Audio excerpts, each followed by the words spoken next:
How easy has it been for business owners? And this is where we have the real conversation. How many akara sellers on the road is actually making profits? We are not looking at that. Many people that are actually running businesses now are not running businesses to scale. They're not running businesses to build wealth. They're not running businesses to leave a legacy. They're running businesses kasha jail. Let's have something to survive on. What the government should do is to go deeper, solve the exact problem, get the exact actors to make it happen. I don't do 15% profits. I can't. When government do things and it's working, people will pay. Personally, I would say this thing should be fundamental. Easy and cheap do not go together in a sentence when it comes to exporting. You want it easy, you pay premium. You want it fast, you pay premium. Welcome back. This is The Real Talk, a podcast sponsored by Ominira Initiative. And this is where we have real conversations that talks about issues when it concerns you, when it concerns your economy and your future. This is where we have the real conversations. Welcome back once again. If you've not watched any of our videos, go now, subscribe to Ominira TV. Yes, that is our channel on YouTube.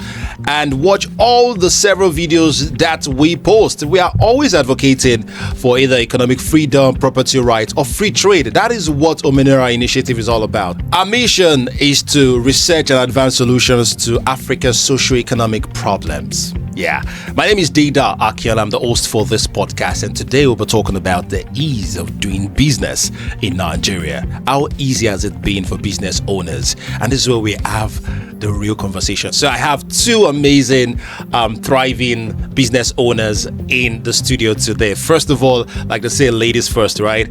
Yes, I have with me Oluwafumi Aibekan. She is the CEO of Threefold Consult, and she's into agribusiness, and also she's into consultation, business development consultation. She has been in this business for, well, don't let me let the cat out of the bag. We're going to be asking. It's so good to have you here on the set on this program. Thank you very much. Yeah. It's good to be here. I have another guest for me today, Olanchile Olanrewaju. He's into agribusiness. He's also a business development strategist and is a youth development advocate. And he is the founder of LXA Limited and the co-founder of Cassava Vass. They make amazing Gary products, Gary Max. Welcome, Olanrewaju. Thank you so much, Ida. Thank you so much for having me. Yeah, so I'll be calling him Advantage. That is actually, everybody knows. It's good to have you guys. I've been wanting to have you guys on the studio to talk about how easy it has been doing business in Nigeria. But first, let's start with this question. And I'm going to start with a story. So while I was doing my A-levels back then, there was this guy that was always, all those guys in school then, that they would do photocopies of handouts and all that. Now, he carried the same culture when we got to UI. I must say the best school, right? He carried the same culture and he would do the photocopy. I was like, this guy was always sitting in front of the class. But by the time we got to 400 level, thereabouts, his grade started going down. And he started business. And I asked him, why did you start business? He was like, I've always loved business. I said, guy, I know you from onset. It wasn't business that was on your mind. I wanted to become something, if not for your grades, would you start business? So it's the same question I'm going to ask you. Did you start business because you were not good at your... And that question goes for both of you. Okay. Because a lot of people actually start business because they couldn't get a 9-to-5 job. Why did you start doing business? I did ladies first the other time, so let's start from the man.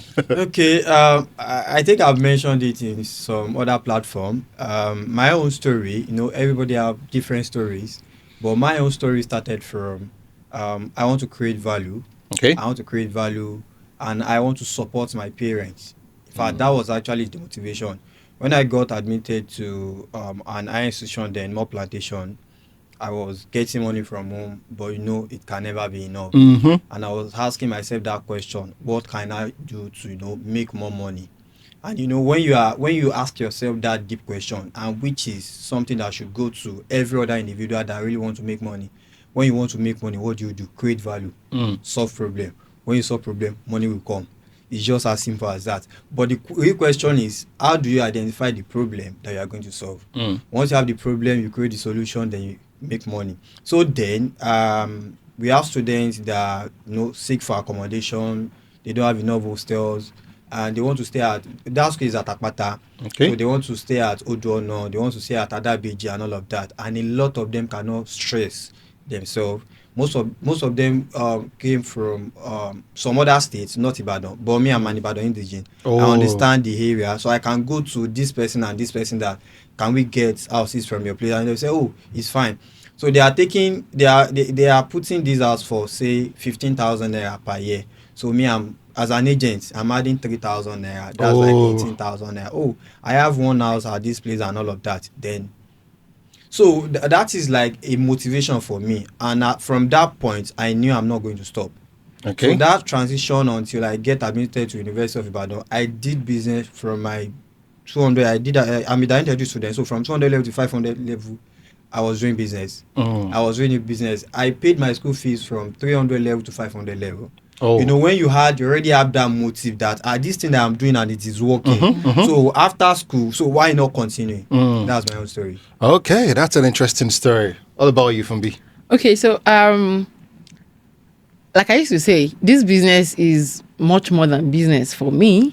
Okay. I see it more as a calling. Okay. I was in 300 level and then we went for COS. And, you know, everybody in my class at the time they were going to big organizations for their COS. And I remember I went home and told my dad that I wanted to go to Lagos too. And he looked at me and said, to do what? Go. So I told him I was going for COS. I want to go to a bank. I want to say, for what? You know what you studied?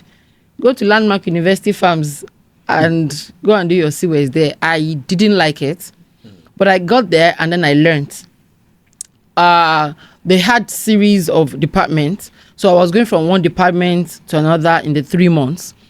And on the last week, I remember they took me to the accounts department. I was just there. I was sitting alone and this idea just came to me. And I kept writing and writing. I wrote how my office was going to look like, the people I wanted to serve. I kept writing until there was no space on the paper anymore.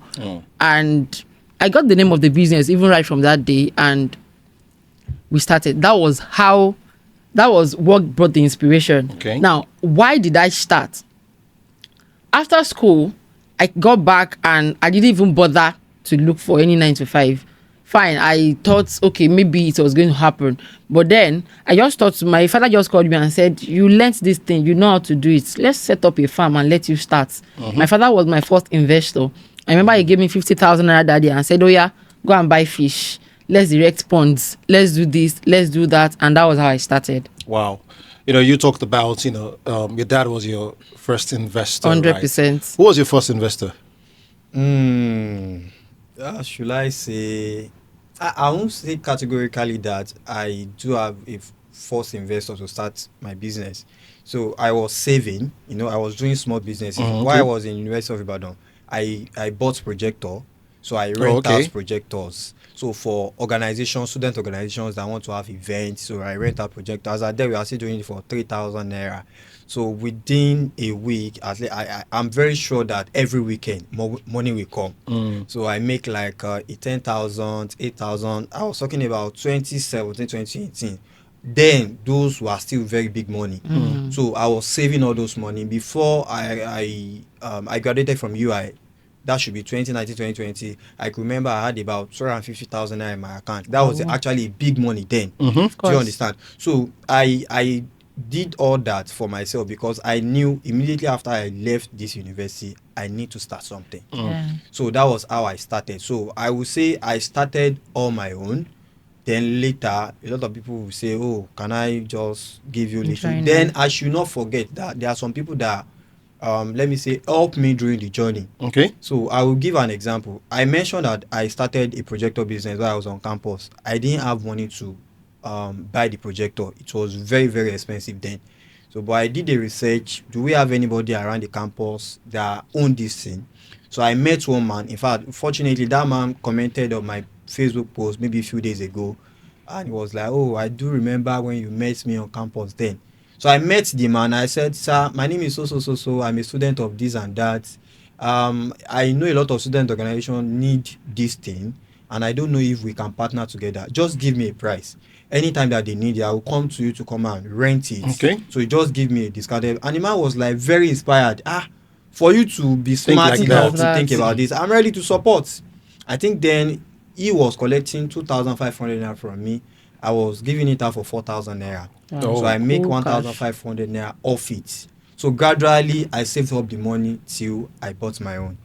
Wow, that's interesting because talking about ease of doing business, a lot of people that are into business would say that where do I start from? I don't have the money to start from. How do I go about it? Yeah. Now, your story you're talking about you're just a big middleman.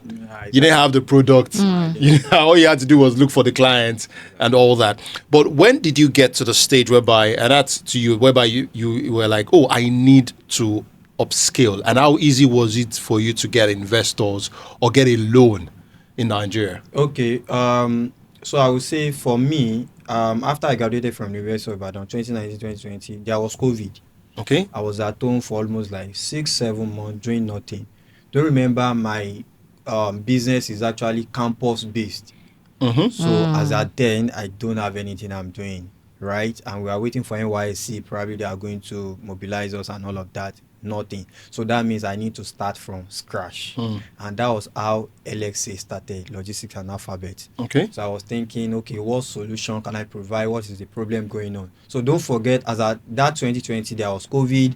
So e-commerce, there is uprising of e-commerce. Yeah. A lot of people have started ordering food online. So we realized that you can actually sit at the back of your home, put on your phone and order food. And okay, I think logistics is going to be a good thing. So then I knew I'm going to another level. I will need to get a bike. I will need to hire a rider because I can't ride bike. Okay. Even till now I can't still ride. So I need to hire people. I need to pay them salary. Where do I go from there? The same strategy that I used while I was on campus. Let me look for people that are already in this industry. How can they help? Most of the time I feel when you have genuine conversation with people, they know you know what you are doing, and they understand that you get your number right. A lot of them will be ready to help. So the person I met, I told him I need this thing. He's not giving me for free, but he said I'm going to give you a bike, then you pay instrumentally. So I could remember back then was selling for 250,000 naira, and he said if I can get 100,000 naira. I met with one of my brother then, and he said, oh, no problem, he's going to give me the 100,000 naira. So I got the 100,000 naira, gave it to the person, and he gave me the bike. I hired a rider. I started publicity. I'm doing logistics and all of that, because people knew me as a business person. Advantage, don't start again. No. And that was how it. So for me, when you mentioned that how do you get a loan, I think one of the easiest place when you can get a loan is still from your friends, from family. The crowdfunding. But before then, they need to trust you. They need to trust you. They need to believe in you. You have to show them that you have that capacity. Because if you want to seek for a loan, you want to write for a grant. Okay, for Cassava Valley now, we got our first grant just 2 days ago. Wow. And we've written about, let me say, maybe more than 15 applications. Wow. You know, if you are already not into the business, you get tired. I've just been, probably my idea is really not working. Do you understand? But family, friends, they believe in you. They can say, oh, guy, let's go, we are good to go. Wow, that's an interesting story. Now back to you, Fumbi. You've been in the fish business for how many years now? Will be 10 years in October. 10 years in October. Wow. So averagely in Nigeria, I mean, there was a report I read that talks about, you know, if you can survive, if your business can survive 5 years, like, yes, and a lot of business fail in 5 years. What has kept you, despite the fact that a lot of business fail in Nigeria within 5 years? Now you're going to be 10 years. Yeah. Okay, so what has kept us is, like I said earlier, this is more than business. Okay. For me, like I said, it's a calling. I can't leave it. I can't say no. So even when the chips are down, I'm there and I'm going back to ask, okay, what else can we do? When things are not going the way they should, what strategy can we use? What other thing can we leverage on? So that has been it. I'd say, I wouldn't say passion like that, because I used to say passion does not put money on the table. So I wouldn't say it's passion that has kept us going. I'd say it's because I believe that this is who I'm supposed to be. This is what I'm supposed to be doing. And that is why I'm still here. Have we failed? Very well. Have I lost money? Very well. Have we lost opportunities? Very well. But have we gotten money? Yes. Have we gotten opportunities too? Yes. So it balances each other. Now that's an interesting take about that. Now he was talking about loans and all that, and I'm still in that loans and grants as the case is. Now, was there a time that you had a grant or a loan, let's say from the federal government or from individuals, that you believe that, this helped me at this time? Federal governments, state governments, no. I've never gotten a grant or loan from federal government. I remember that my first grant ever was one somebody I follow on Facebook. Okay. Just asked that if you're a business owner, he wanted to give out 200,000, and then he said if you're a business owner, pitch your business under this post, and I think I came second place or something. I got 50K. That was 2018, 2019, thereabout. That. Then I think the second time I ever got a loan was FCMB. Okay. FCMB. There was this. She something. Okay. I think it was after COVID. We started the application immediately after COVID. Then, as at 2021, 2022, thereabout, I think that was when we got it. 500,000. They gave us for 3 months, trade with it, and then pay back without interest. Oh, okay. Yeah. So we got that, and then we got trainings alongside that. Outside that, I wouldn't say. No. Okay. No, I haven't. Now, a follow-up question to that, in which you would answer, then you would also answer, is the question now is, what role has the government done, or what policies have the government made that you think that has favored you in the past few years, or since when you started business? Policy that has favored me or favored the business. It's hard to think of. I'm serious. I'm actually trying to maybe think of one, but I'm not sure I know of any.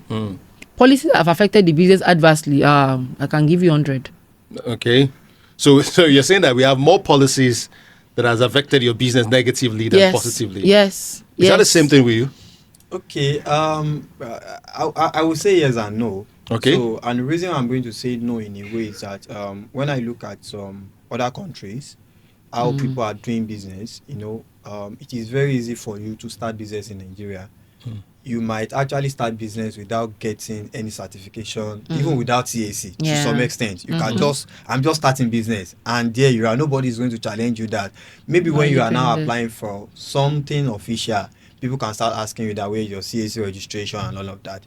So I think in that way, if we compare it to maybe other environments, that even if you are going to say a cup alone, there are some certification, there are some things that you need to tender for that. So I think because we have that free will, is always there's that freedom. That freedom is added advantage for us. There are times that you just want to test run a business, probably it's going to work or not. Just want to test run an idea, you run it for maybe like a year or two. Oh, this thing is working, then let me go and register it. So maybe I would say the government is helping us in that way.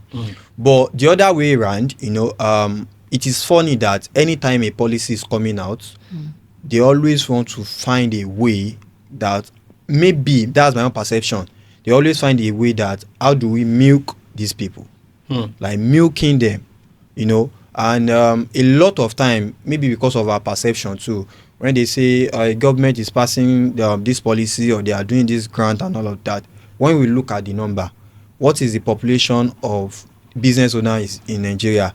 How many individuals are getting this opportunity? By the time you see people getting such opportunity, a lot of people might say, oh, maybe someone knows someone, someone knows someone. So most of the time you actually feel tired that when you say, oh, I don't want to do, let me just focus my energy on some other things, right? So, and there are some things that personally I would say these things should be fundamental. These things they should be things that when you do it for business owners is enough. For example, I would say electricity. Yeah. Right? There is no business owner that you are going to meet that will not tell you that I need electricity. A lot of time you want to operate on our system, you want to press our phone.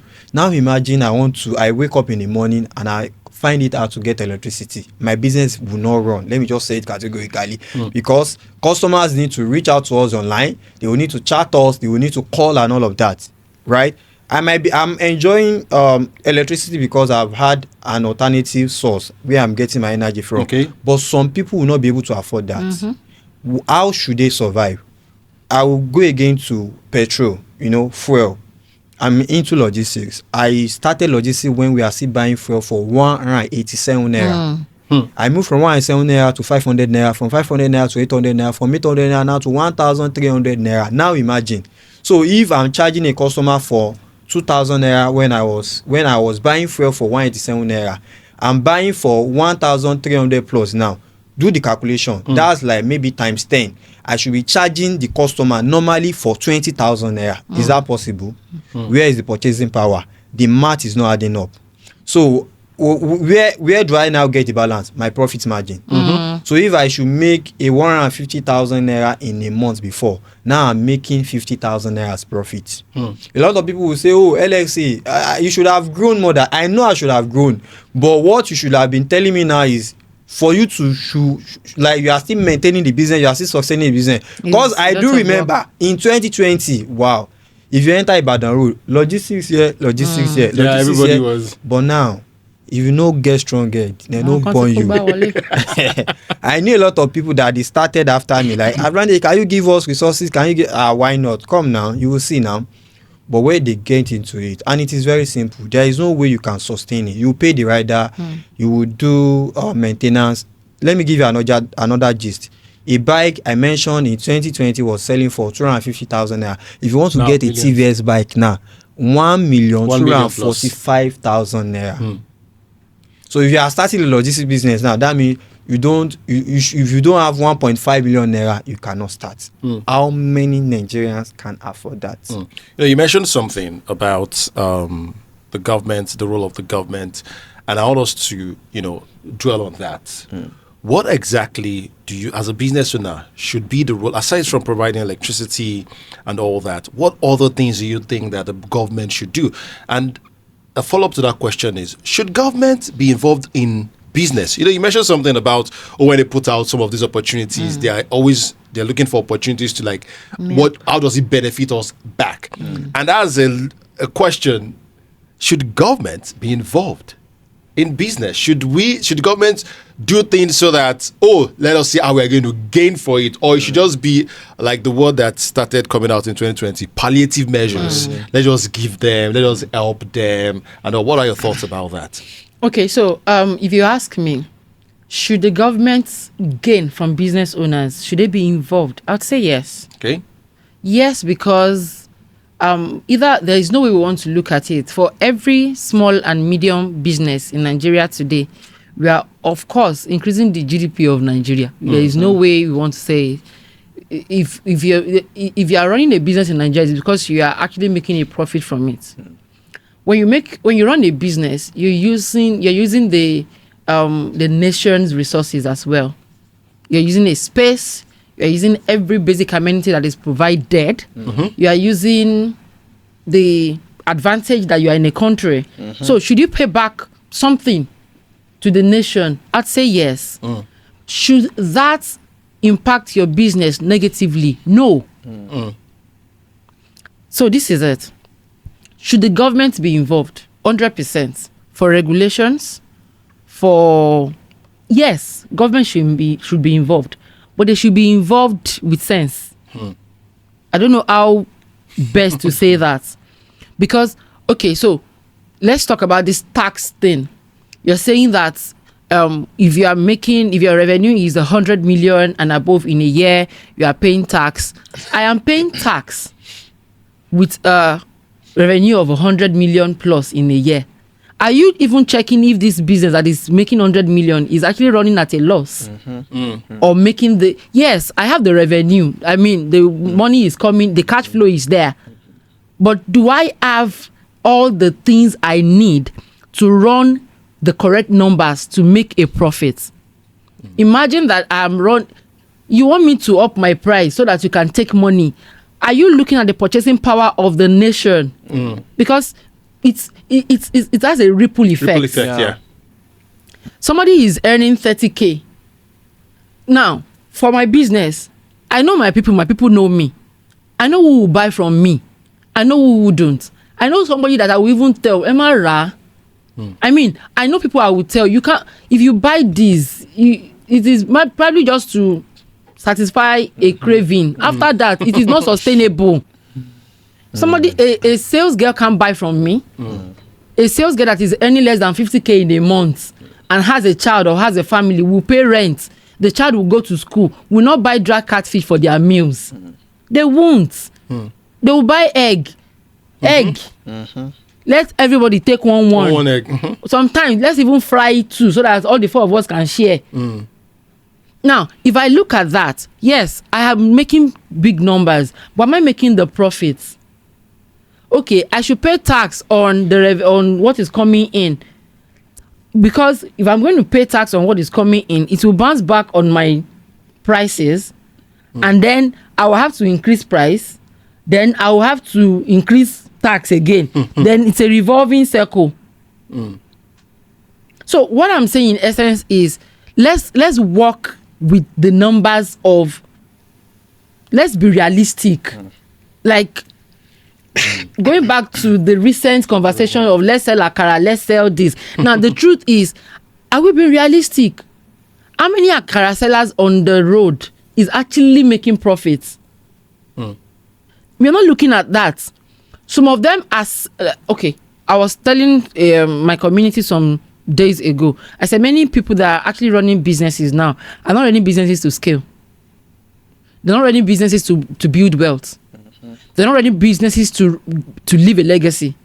They're running businesses cash out jail. Let's have something to survive on. So they don't mind even to sell at their cost price. Recently I was telling them in my community that for every sector of business, for every niche, there is a percentage profit that is appropriate. For food business, it should not be less than 15%. For clothing, it should not be less than 25%. So I asked them, you are making cake, how much profit do you make? If you calculate, if you do your numbers well. I don't do 15% profits. I can't. Because that will impact on the price. And even the one that is not up to 15% like this, they are still saying, can we do discounts? Can we do, you understand? So if we are being realistic, we will know that there are many vendors, there are many sellers, there are many business owners that are not making profits. They are just selling for the sake of, at least there is no job. Let me do something. I know I bought a cake from someone for my baby's birthday last year, and then when I asked her, she said it is 50K for 8 inches, 1 layer cake. And I like 50,000 for cake. Why? How? And then she went on and on rambling about she will buy this, she will buy that, she will do this, she will do that. She said at the end of the day, do you know that even her profit is not up to 5,000 naira? So really? What's the point?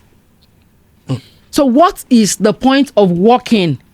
Just a cycle that keeps going. So she makes that money, then God forbid that a child falls down and she has to go to the hospital, and I just paid her the 50K.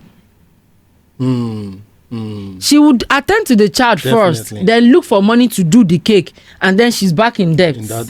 I mean, so the government is not being realistic. That's where I'm going. The government is not being realistic about the affairs of these people they want to take back from. If all things align, why not? We'll pay tax and we'll be happy about it. We would do everything necessary to make the nation grow. But in the case where even the most basic things are not there. Okay, I'm going to come back to one topic about people offering premium services. I think that's a need. That's a lot of people offer premium and all that. But before I go there, let me dwell on this new tax reform policies about the government. For you as a person, what are the pros and cons for business owners when it comes to in terms of the tax policies? Okay, so I think for every business owner, every time that you hear you need to pay some money, all right, you begin to be nervous. Anything that will take money out of your pocket from your business, you just have to, you will be nervous that how much am I making? That you still want to get something from me. And there are two things. I think the fundamental is, do we really believe in our leaders? Do we believe in them? That's the problem. A lot of time where exactly is this money going to. Just like I said the other time, in a working country, everybody pay tax. Whatever you want to do, you just have to give government some percentage, and it will still come back to you, because they still have to use it for something that will benefit everybody. Not that they are getting this money to pay themselves. No. And I will talk about if everybody should do their work, if everybody should do the basics, things are going to work. I'll give you a tiny example. I run logistics. I'll use my two businesses as an example. I run a logistic brand. I want to move an item from Mokola to Akala Express. Maybe I should have spent like maybe 10 minutes, 15 minutes. But the road is bad. I spent 1 hour or 1 hour, 30 minutes on the road for just one order, when I should have done like five orders. That is affecting my business. There are some other individuals that are saying some areas in Ibadan that even when they call that they need a delivery service, you say, no, we are not available. Because we know that once we go there, it's a problem. That is one. So that means someone somewhere is not doing the needful. I will not be the one to go to the road to construct the road myself. No. Someone has to do it. When you are doing it, it's helping my business. I will feel relieved. Another good example, when we started Cassava Vast, our mission is to, help cassava farmers, processors that have been doing it, because we don't just want to start our own plant. We just want to start another factory. Okay. What about these individuals that have been doing it over years? When you see them, you won't be happy. They are the one feeding us, but just like she said, they are doing this so well, they are not getting anything. You go there and you look at the quality of their life. It's not there. These people don't have light, they don't have water. There is one woman that we empowered. Anytime I need to call her, I will call her husband, inform the husband that I will be calling his wife maybe 2 days. Like I will call her on Wednesday. So please be available. Let your phone be available. Charge your phone. And they have been living there maybe like 10-15 years now. Nothing is changing. Do you get it? So we go there. Okay, you are planting cassava, you are processing cassava, you turn it to garri. What are the things that we can give you to enhance your garri processing? Do you have grinding machine? Do you have fryer? Do you have newly equipped items? Do you have them? Okay, we'll give it to you. When we give it to you, make sure we have a standard of the product that we get from you. But as you are giving us those products, it is more like we are buying it from you. But you are paying the equipment that we give to you, we are paying it back with products, maybe some percentage. Then we also buy the rest from you. With that, they can be rest assured that even if I'm doing 1 acre of cassava, there are some organization that will buy this thing from me. And when they are buying from you, you have an equipment that can process everything very fast. And these people are good.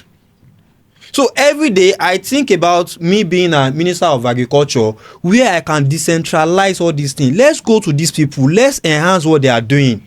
There are some people that when they are frying garri, they may not do more than maybe 2 bags in a day. And if they have the necessary equipment, they can do 10 bags. They can do 15 bags. When we have enough food will be cheaper. So these are things I feel the government should be doing. When they are doing it, everybody, when you are making the money, you might not even feel, just like she said, you are making 100 million and you have about maybe 20 million naira profit. It will not be that hard to release 1 million naira or 2 million naira as a tax. Let's just give that as an example. But you are making 100 million naira, you are not even sure that 10 million naira is your profit. So are you ready? Are you ready to give out of that 10 million naira? The question is the problem that the government is a problem that the government, how do I frame this question now. Okay.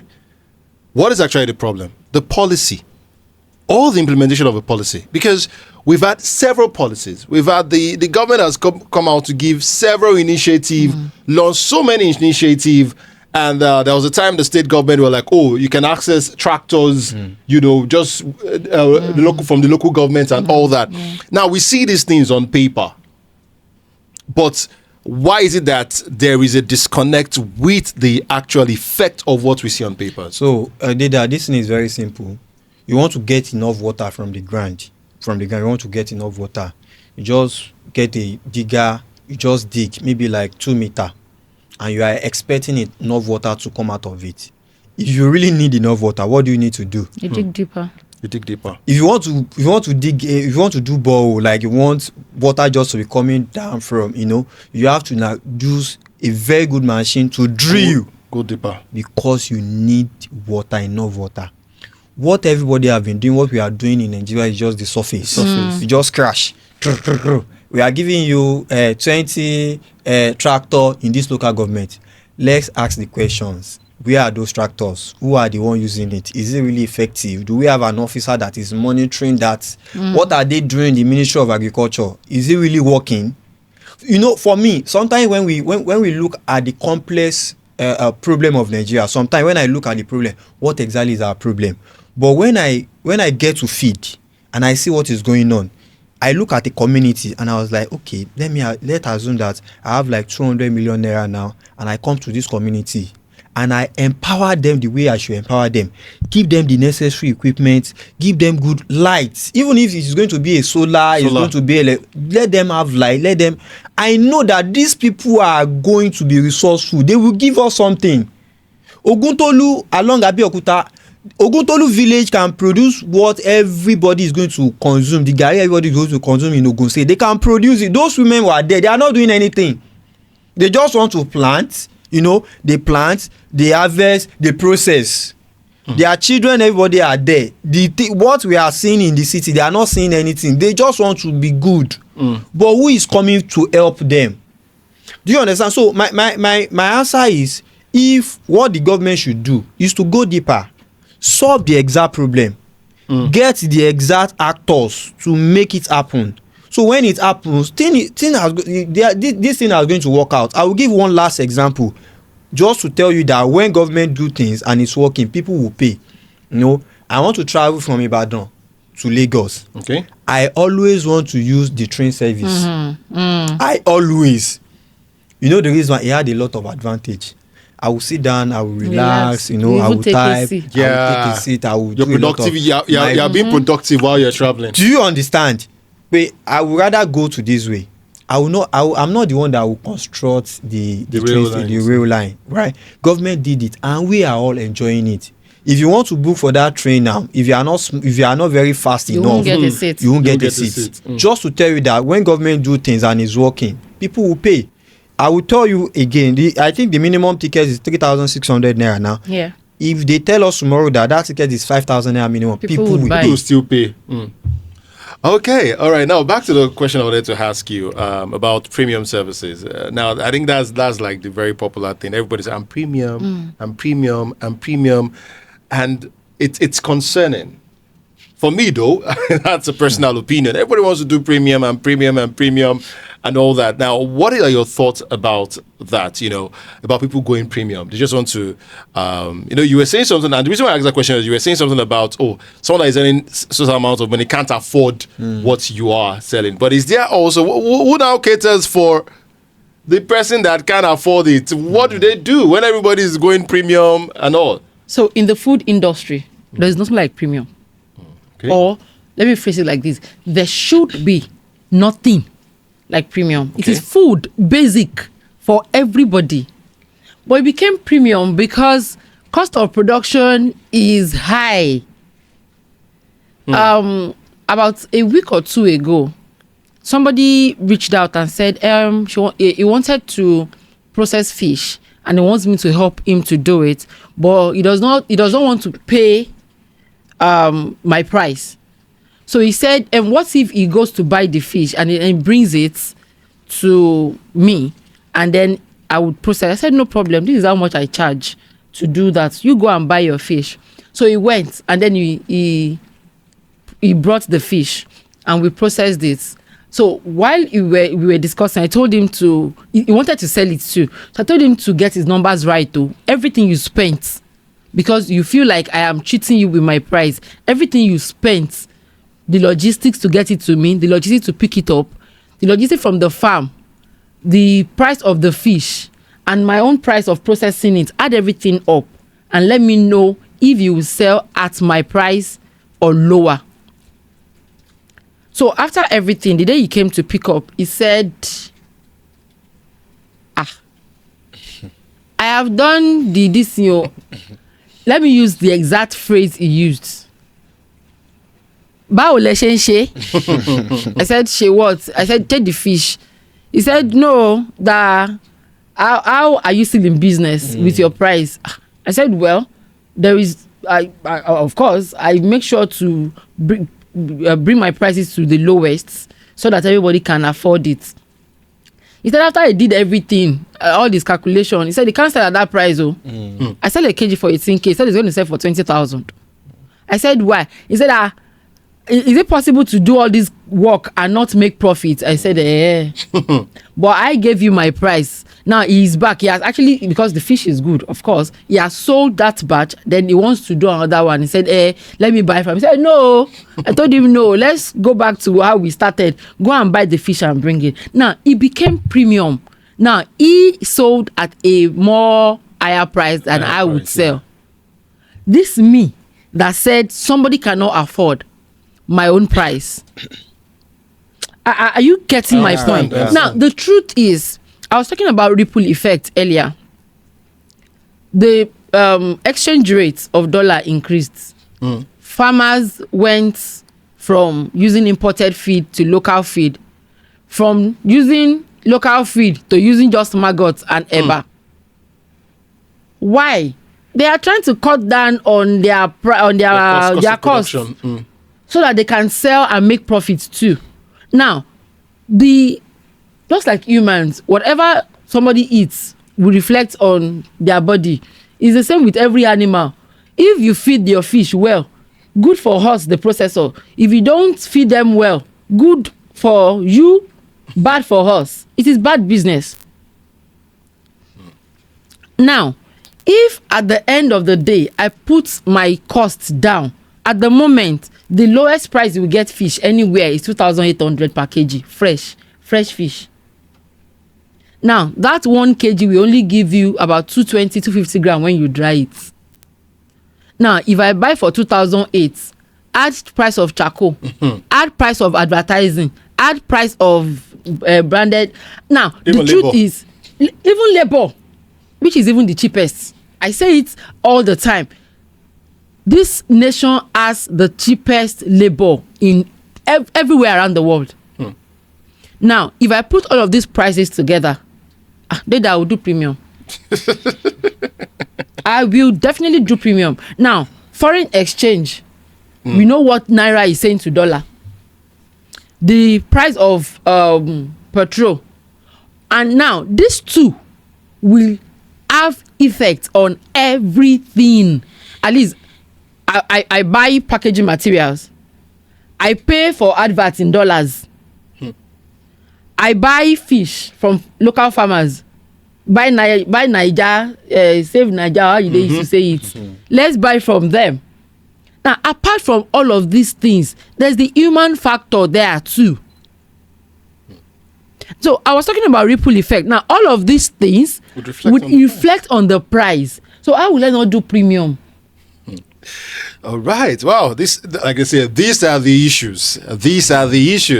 All right. Let me take you up on one thing briefly.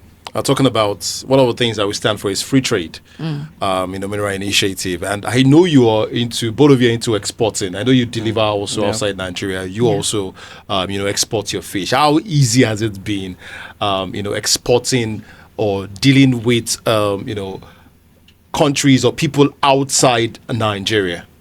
We should go first. Okay.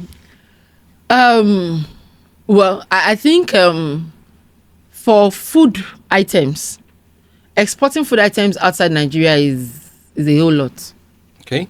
What are the challenges? If you're not very careful, you run at a loss. I had refunded the customer almost ₦1 million before. Whoa.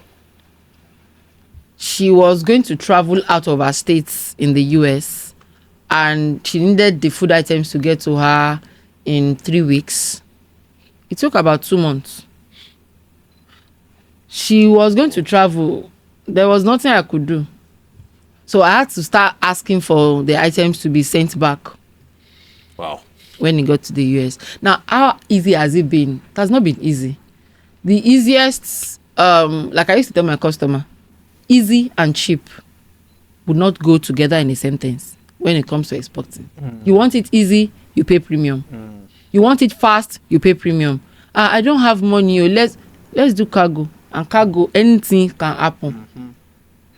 I trained someone who shipped her fish to the UK during rainy season. Last year or 2 years ago? And she just sent me a picture of her crying. What happened? She said she sent it to NACO. They were supposed to send it to UK. They don't know what happened. By the time they got the fish in the UK, I was like, let me see the picture of the fish the person got. It was bad, Dida. It was crazy. So apparently she packed it in a nylon, but I don't know what happened. Rain beat the carton. Ooh. And that was it. About 20 kg worth of fish.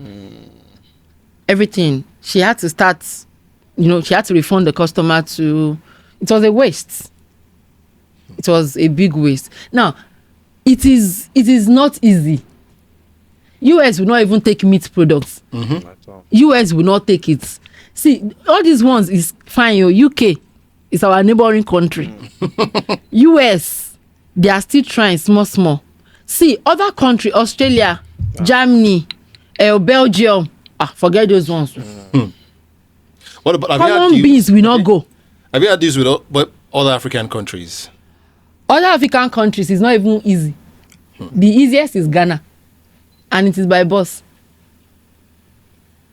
It is, of course. Sorry, I would just want to say they are even more difficult than I'm telling you. countries. You mean African countries are more difficult? Yes. GIG logistics will not carry fish to Ghana. They are more difficult. What makes it so difficult to trade with other African countries or to send products or export? So for me, I will not give you a direct answer because I don't really know what is going on. Oh, well, nobody So does. now I will say if I'm sending an item to UK, maybe a cloth. I'm not even talking about food items. And maybe just a single cloth. It will get delivered to the doorstep of that individual without no tax. No custom charge. Those little items. If I'm sending just a cup to Ghana, their custom will charge for it. Yeah. There is nothing. You can't tell me anything. They will charge on it. And same thing applies to Nigeria. Most especially if you are sending gadgets. I still got a message yesterday. Someone making inquiry. Do you ship items from UK to Nigeria? I can't even read the message. Like I can't finish with it. I said no, we don't. Because waiting my eye don't see. Sending item from UK down to Nigeria, it will definitely get to Nigeria safely. But getting to Lagos, Muritala Mohammed, the custom will head on to it. I have helped someone to ship, I think maybe iPhone, is it 11 or 12 that is raining at that time. It got just a phone, no. It got to Nigeria, the custom were asking for, I think, 165,000 naira. Yeah, I told the lady, and the lady was like, what are you saying? You don't even tell me anything. No be me. Na custom. And if you look at the other country, most UK, US, all those advanced countries, when they are going, you can even do the calculation of even if they are going to charge for this thing. Yeah. Based on the value that, let's say 10%, I would have informed the customer, you should prepare for it. So you can plan for it. You can plan It's for predictable. it. In Nigeria, you cannot predict It's it. I not can say it categorically. So if I'm helping any individual to ship an item, I will say, see, I'm sorry, I can't say this is how much they are going to charge. You can get it down to Lagos, and you are waiting to pay the money, and after like 3-4 days they have exchanged your item. Yeah. It happens a lot. So I just have to solve that. So That's a problem. item the food that she talked about is a very big problem. In fact, I don't know how we really want to solve it. Though I understand from the part of the advanced country. For example, now in Canada, someone reached out to me 2 days ago. She said she shipped some food items, groceries and all of that to the Canada, and they return everything back. They won't refund your money. And why is that? There is one of the items that contains milk. And in Canada, they declare you can't ship anything milk. Anything milk. You can't declare. You can't bring it in. Do you understand? So these are things that, you know, as a government, they might need to, you know, step in to and one other thing is that in this trading, in this engagement, there is no clarity at all. There are times that you say, I don't know if I should risk it, because I believe there should be a body, or there should be someone that will be telling us that your fish show can go to UK. Your fish show, we have engaged with them, we have, you know, informed them, we have engagement with them and all of that. It will help business owners. A lot of people are just doing it like, let me just do it. We don't know what will come out of it. So it's very unpredictable system. Okay. These are the issues, trust me. And I believe that a lot of people watching this podcast also can actually relate to a lot of things you're saying. And I believe that these are the things that we should be talking about, that should actually form the policies that, you know, we present or we do research on. Now, finally on this podcast, and it's a simple question. In one sentence, I want you to take your time to think about it. How would you describe ease of doing business in Nigeria? Take a minute in one sentence. And I want you to be very objective about it, you know, not, you know. How would you describe the ease of doing business in Nigeria? Who wants to go first? Okay, ease of doing business in Nigeria. One sentence. If I'll be frank with you, I don't think one sentence can capture it. You know, I would say it's a roller coaster. It's a roller coaster. Good today, bad tomorrow. Today you feel, you are making progress, you are making money, you are making profit, and then something will just come. Do you understand? Like the logistic example I gave as an example, from 800 naira to 1,300 naira, and I don't think that price is going down. I don't think that price is going down, and it's affecting every other individuals like that. You know, there are times that you do not. I would say Nigeria has a lot of potentials. Reason because we have numbers. We have the numbers. We have the numbers. You know, you have people that you can sell to. You have the people that you can engage with. Do you understand? That is one. And secondly, I would say we have problems that we can solve. You know, there are some environment that when you get to, you start thinking, what exactly can I do? Because everything is just perfect. In Nigeria, so the imperfection sometimes works for us. Do you understand? So I'm saying cassava is what we are doing, empowering farmers, processors, then buy their products, you know, market it and all of that. If government has perfected that, we might not have that chance to have this problem. True. So that is why I said it's a roller coaster. You know, good today, bad tomorrow. Okay, thank you. What about you? Okay, so I think I'll start from where he stopped. You see, there are many opportunities in Nigeria, like he said. And business owners are succeeding in Nigeria because of these opportunities, not because the nation is giving them support for these opportunities. But they have grits, they have resilience, so they are pushing. So what would I say about the ease of doing business? To each own. To each man its own. Because just sit down and look at, now that the nation is not helping me, how can I help myself? How can I make things easy for myself? That's just how that's the mentality most business owners should have at this point in time. It's not easy, but have grit, be tenacious. Put your mind to the fact that nobody is coming to save you. Because truthfully, nobody is coming to save you. So make it easy for yourself. Wow. They've said it all. I mean, they've said it all. They are the ones in the heat of it all and doing the business and facing the challenges every day. And I hope, really hope like you said, nobody's really coming to save you. That you look out for yourself and also look at how you can maximize what is happening right now. At every point in time. It's not something that you just sit down and just say, okay, let me just leave it and close my eyes. You close your eyes. Thank you so much, Olanchile Olariwaju, for coming on this podcast. It's been a pleasure having you. It's nice being here. Share your experience, and Oluwafunbi, it's always a pleasure to have you. Thank you so much. Thank you.